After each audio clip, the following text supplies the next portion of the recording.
तो प्यारे बच्चों, कैसे हैं आप सब। उम्मीद करते हैं आप सब अच्छे होंगे, अच्छी चल रही होगी आपकी स्टडी। प्यारे बच्चों, 7.3 से पहले का जो इतना भी क्वेश्चन था उसे हम सॉल्व कर चुके हैं। आज से हम लोग शुरू कर रहे हैं 7.3।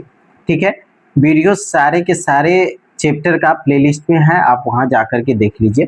चैनल पे पहली बार आए हैं तो इसे सब्सक्राइब कर लीजिए और बेल आइकन को हिट कर लीजिए। ठीक है, तो चलिए शुरू करते हैं। प्रश्नावली 7.3 क्या कह रहा है, उस त्रिभुज का क्षेत्रफल ज्ञात कीजिए जिसके शीर्ष इतना और इतना है। देखिए दो क्वेश्चन है, एक ये त्रिभुज के तीनों शीर्ष दिए हुए हैं, इसमें भी 3 शीर्ष है। ये दोनों क्वेश्चन को सॉल्व करना है, यानी कि त्रिभुज का क्षेत्रफल ज्ञात करना है इन तीनों की मदद से। ठीक है प्यारे बच्चों, बहुत आसान है इसको बनाना। मैंने यहाँ पे ऑलरेडी जो है क्वेश्चन लिख रखा है, तो चलिए अब हम इसको बनाते हैं, बहुत ही बेहतरीन तरीके से शुरू करते हैं। सबसे पहले क्वेश्चन नंबर 1 को हम लोग सॉल्व करेंगे। ठीक है, ये त्रिभुज के 3 शीर्ष हैं, यानी कि सबसे पहले तो हम त्रिभुज का क्षेत्रफल ज्ञात करना है। तो यहाँ पे हम लिख लेंगे त्रिभुज का क्षेत्रफल बराबर, त्रिभुज के क्षेत्रफल बराबर, जो इसमें हम फॉर्मूला यूज करेंगे वो आप याद करिएगा। फॉर्मूला क्या है, 1/2। ठीक है, उसके बाद x1, ठीक है, y2 माइनस y3। ओके, ये हो गया। उसके बाद फिर यहाँ पे x1 हो गया, अब प्लस के बाद x2। ठीक है, x2 देने के बाद फिर से यहाँ पे फॉर्मूला नोट करेंगे, y3 माइनस y1। ओके, ये हो गया। उसके बाद x2 हो गया था, अब लिखेंगे x3। देखिए तीनों को अलग अलग पार्ट में बांट करके आप समझेंगे तो आपको फॉर्मूला याद करने में बहुत आसानी होगी। y1 minus y2। ठीक है, ये 3 सेशन हो गए, x1 के साथ y2 y3, x2 के साथ y3 y1 और x3 के साथ y1 y2, और ब्रैकेट के अंदर सभी के सभी माइनस में होंगे। ठीक है, चलिए अब हम ये फॉर्मूला लिख लिए हैं। फॉर्मूला लिख लेने के बाद अब इस फॉर्मूला पे हम इस सवाल को बिठा देंगे।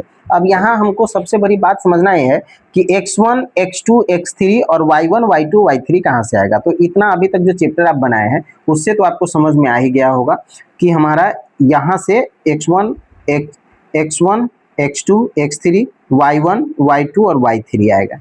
ठीक है, अगर आपको समझ में नहीं आए तो एक अलग से इसको डिकोड कर सकते हैं, जैसे कि इस तरीके से। मैं यहाँ पे आपको समझाने के लिए बता रहा हूँ, ठीक है, ये कोई विशेष नहीं है। जैसे कि x1 हमारा क्या हो जाएगा, 2। ठीक है, यहाँ पे ये x2 हो जाएगा, x2 हो जाएगा कितना, -1, और x3 हो जाएगा हमारा कितना, 2। उसी तरीके से फिर y1 y2 लिख सकते हैं आप। y1 कितना हो जाएगा, 3। ठीक है, y2 कितना हो जाएगा, 0। ठीक है, और y3 कितना हो जाएगा, -4। देखिए ये लिखने की जरूरत नहीं है, मैं ये डिकोड करके आपको समझाने की कोशिश कर रहा हूँ बस। ठीक है, अब यहाँ पे सारे मान आपको पता चल गए हुए हैं। अब इसको इस पे हमको क्या करना है, सिंपली सेट कर देना है। तो चलिए सेट कर देते हैं, 1/2। ठीक है, x1 कितना है, 2। ठीक है, अंडर ब्रैकेट y2 यानी कि 0 और माइनस y3 यानी कि -4। ओके, प्लस x2 हमारा कितना है, -1। ठीक है, under bracket y3 minus y1 हमारा कितना है, -4, फिर y1 कितना है, 3।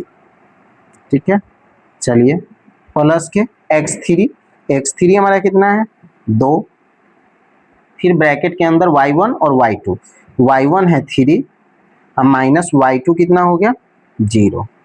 ओके, चलिए जो चीजें थी मैंने बशर्ते इस पे उतार दिया, फॉर्मूला पे मैंने इसको सेट कर दिया।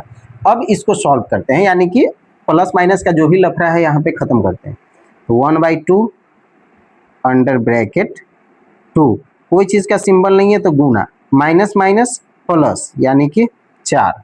ओके, फिर प्लस का चिन्ह, अंडर ब्रैकेट यहाँ पे -1 होगा और गुने में -1 और -3, तो माइनस माइनस प्लस हो जाएगा, 4 और 3 7 यानी कि -7 प्लस 2 गुण है, 3 में से 0 माइनस करिएगा तो 3 ही होगा। ठीक है, यहाँ पे हो गया। अब चलिए नेक्स्ट स्टेप देखिए हमारा क्या होता है।